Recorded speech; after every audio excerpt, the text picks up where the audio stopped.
My name is Jinny Suh. My pronouns are she, her, and I'm running for Texas Land Commissioner. I'm coming to you today as a community organizer, an activist, and a fighter for the people. I have a long history of fighting for making Texans' lives better. I'm the founder and leader of Immunize Texas. I've been at the state capitol for 6 years trying to fight for better public health care policy in the realm of vaccines. And in that work, I've learned to work with so many different people from all around the state. Rural areas, big cities, people on both sides of the aisle as well. And I've had to work together with all of them to get solutions that will work for the people. Now, when it comes to the Texas Land Commissioner seat, I'm taking that same passion for serving Texans, along with my passion for science, to this race. What I see when I look at the Texas Land Commissioner race is a need to have a leader that accepts climate change as real. So that's my biggest policy platform is to say that we need to get in front of climate change as a state. So I want to see Texas responsibly transition to having more renewables as part of our energy grid, as well as making sure that Texans don't get left behind in that transition. I want to make sure that Texans have access to good quality, high-paying jobs. And the money that comes out of the land office, it goes to funding our public education system and our veterans benefits. And as a working mom of 2 small children, and a former PTA leader and a former teacher, I'm especially passionate about making sure that our public schools are fully supported. And finally, beyond policy, because I know we're all good Democrats here, I want to talk about the importance of diversity, not just about being an Asian American woman running statewide and the only Asian American woman doing that, but also about my experiences. I grew up the child of working class Korean immigrants. I grew up without health insurance. I grew up sleeping on secondhand furniture. So I know what Texans are facing in their daily lives, the struggles they face, and I can relate to them. And so when they see me, they know they see somebody that will fight for them and do what's best for Texas. Thank you. Thank you. And we already have some questions that popped up. And so our first question, can you expand on your plan on how you would use the office to combat climate change? Absolutely. So when we look at what happened with Winter Storm Uri, for instance, what I see is that Texas had all its eggs in the natural gas basket. And that's the reason why when those gas lines failed us, people froze to death. Now, if we could transition to having more of our state lands dedicated to developing renewables such as wind, geothermal, nuclear, then we have a shot at actually being prepared for our next big storm, and we reduce our carbon footprint and our emissions. So these are some of the things that I'm talking about doing, and I've been actually speaking with other organization leaders, and again, bringing in that pro-worker stance. I've been in talks with the AFL-CIO about how do we do this without leaving Texans behind. How have you been active in the Democratic Party in the past, and what experiences do you have in supporting the LGBTQ community? So I have been a Democrat for as long as I can remember because the values are my values. I mean, honestly, if I were to be called a Republican, I would take offense to that. So my involvement has really been about getting out the vote. I have been an active member of Blue Action Democrats in my town of Austin. I have been also at postcard writing events. I have been trying to reach out to people. I vote in primaries. I vote in special elections. And I talk to my community about the importance of voting Democrat. And in terms of the LGBTQ community, I have been an outspoken advocate for the rights of the community, as well as being someone that is supportive, not just in my personal life, but in my professional life.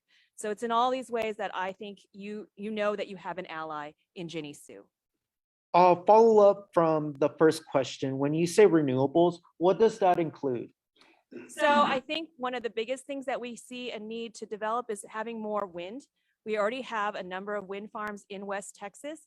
And I'll tell you a little secret. Those were actually put there by Republicans. It's only in the recent past that they've turned against them because they're interested in pitting one type of energy against another. And I don't want to see that happen in the future. It's through cooperation. It's through having a diverse set of energy sources that, again, we can be prepared. So we have a lot of things that are on the table as possible solutions, especially with things like geothermal. We need to put more effort into actually investigating the evidence to support going down that path. And that's something I think the General Land Office should do in the future. Have you heard of the community called Sand Branch here in Dallas County? I'm not familiar. I'll admit that, yes. So it is in unincorporated Southeast Dallas County, and for decades they have not had running water in that community. So what could your office do if elected to help out the constituents in Sand Branch? So I'm not sure that it's on state lands. So I'll be honest, I'm not sure that I have direct authority over it. But again, I want to be part of a team. So I have actually been reaching out to fellow candidates, especially railroad commissioner, ag commissioner, and we have water problems all across the state, to be honest with you. In West Texas, our aquifers are draining at a rapid rate. People are worried about their future. So what I'd like to see is, as a state, we do things like convert to using crops that require less water, like hemp. I'd also like to make sure that our railroad commissioner does their job in terms of regulating oil and gas. And I think it's through this combination of approaches that we can help Texans all over the state that are suffering from these struggles. On a scale from 1 to 10, with 10 being the highest, where is climate change legislation on your priority list? I would say that it's really close to number one, if not number one already. I mean, it depends on where I'm in the state and who I'm talking to in terms of what is the most important pressing need for that area. But certainly climate change, think about what we're talking about here. If we don't do anything, it's already happening in real time. But this is the time to actually get together and do something about it. We see that amongst the public, there is support for doing something about climate change. I will say that even the corporations are ready to do something about it. They may not publicly talk about the need to get in front of climate change, but they are putting out signals like putting solar panels on all of their structures that say that they know climate change is real and that they are willing to put in the work. So all we really need is that government piece to be put in place, and I'm the person to do that. Did we have any other questions from the floor or on Zoom? Please type them in. I'll give a minute to just see. Just to elaborate on Sand Branch, they do operate on well water. Several agencies and office holders, since that's very close to my community, they've tried to solve the problem, all of the government entities, but efforts have failed repeatedly. I know, especially since it is technically an unincorporated Dallas County government usually takes over, but they've tried numerous times. So I think that's another example where our elected officials, especially on the statewide level, they need to listen to local leaders and local communities that are on the ground. It's really by giving that weight to what they want, what they need, that we can make these solutions happen. As long as we have leaders in place that are out of touch, that don't care, that don't do the work that's necessary to do their jobs responsibly, we will continue to be seeing these problems in the future. We'll entertain a question from the floor from Jay. Sure. Hey, Jay Havern here.